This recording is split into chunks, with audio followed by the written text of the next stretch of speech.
من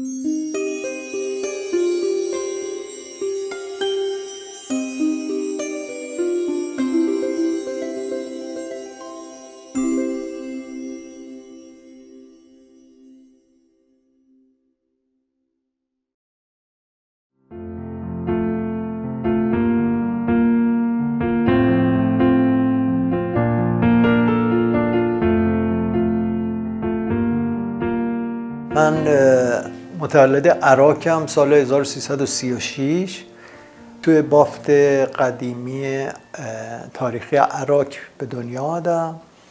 من خب طراحی میکردم، نقاشی، طراحی اینا. تو طراحیام خیلی پرسپکتیو و بعد رفتم یک کتابی گرفتم پرسپکتیو کار میکردم. عمق و بعد خیلی دوست داشتم، تو کارام میامد.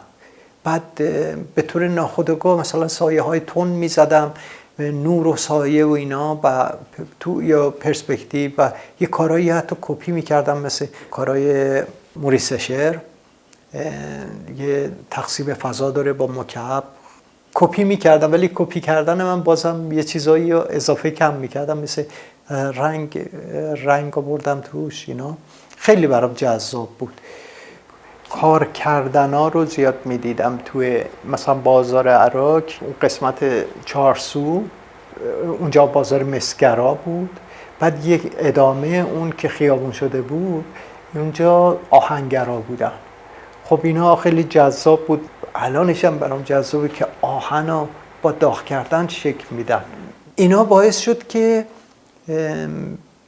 یه تابلوی کپی داشتم کار میکردم. یه اسب بود که اسبی که رم کرده بود، بعد دوست داشتم این اسبه دستاشو از جلو بود دیگه، دوست داشتم اینا بیارم بیرون از تابلو، که اینا رو با پاپیه ماشه اضافه کردم روی بوم آوردم بیرون.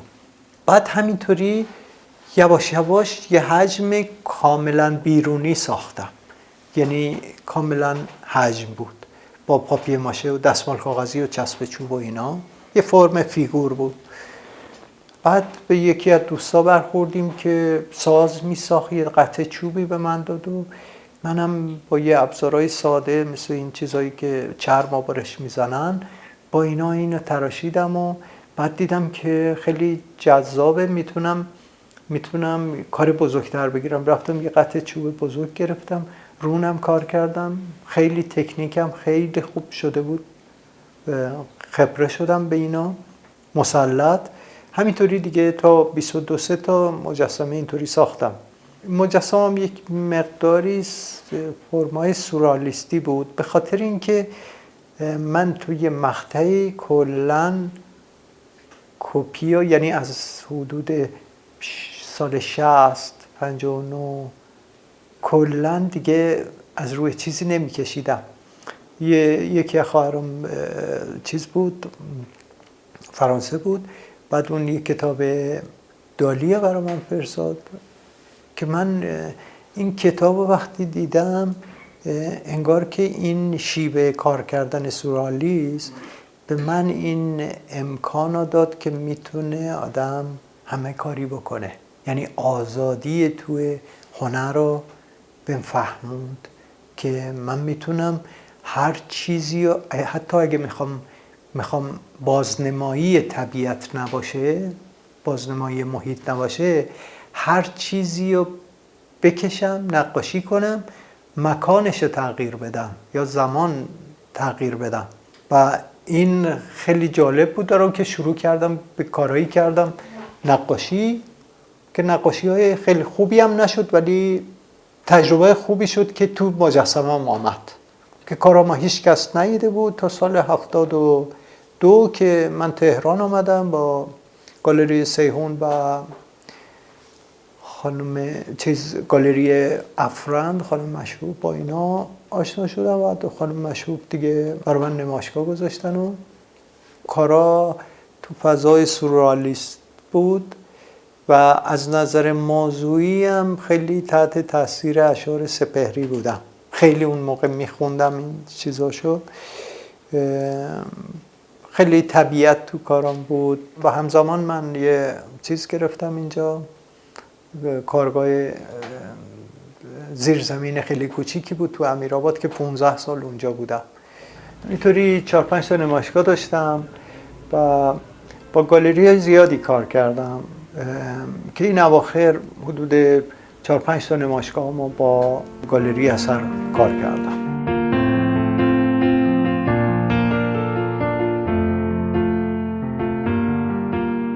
کم کم من با مفاهیم آشنا شدم. من استادی چیز نداشتم یا هنر نخوندم، ولی اول که با طراحی از چهره و نمیدونم این چیزها خیلی جذاب بود برام. بعد یک کتابایی گیر آوردم از که در مورد مجسمه و نقش برجسته که مال مرحوم شروه بود. خب این کتابا رو از نظر تکنیکی شروع کردم تجربه کردن با این کتابا. بعد کم کم همزمان موقعی که من می اومدم تهران موزه رو حتما سر می زدم، چون خیلی با فلسفه هنر آشنا نبودم.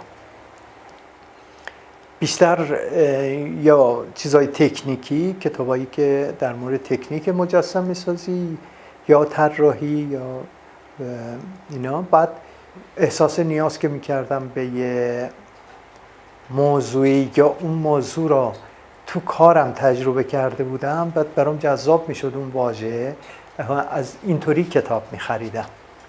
بعد یواش یواش وارد خود کتابا که شدم بهم کتابای دیگه معرفی میشد از طریق همون کتابا.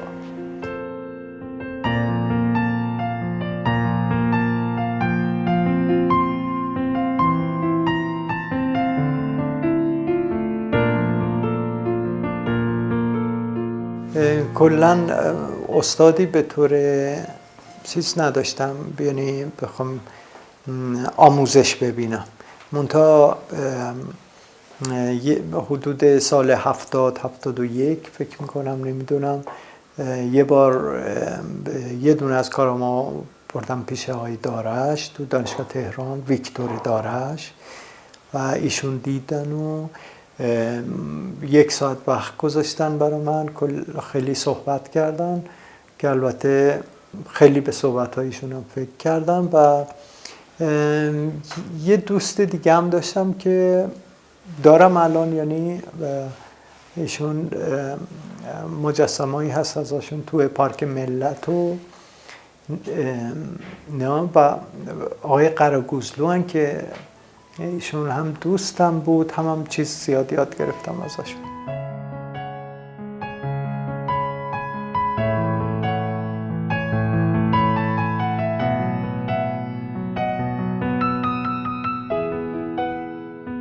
از سال 61 در کانون پرورش فکری کودکان و نوجوانان به عنوان مربی نقاشی بودم.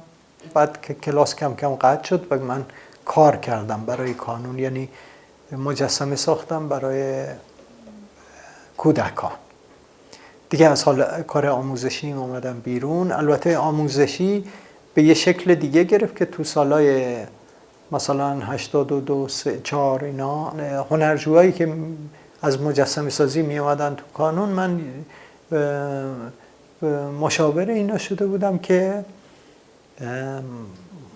تو فضای کودکان چجوری میتونن کار کنن، که تو این زمینه هم کارهای خوبی به دست آمد.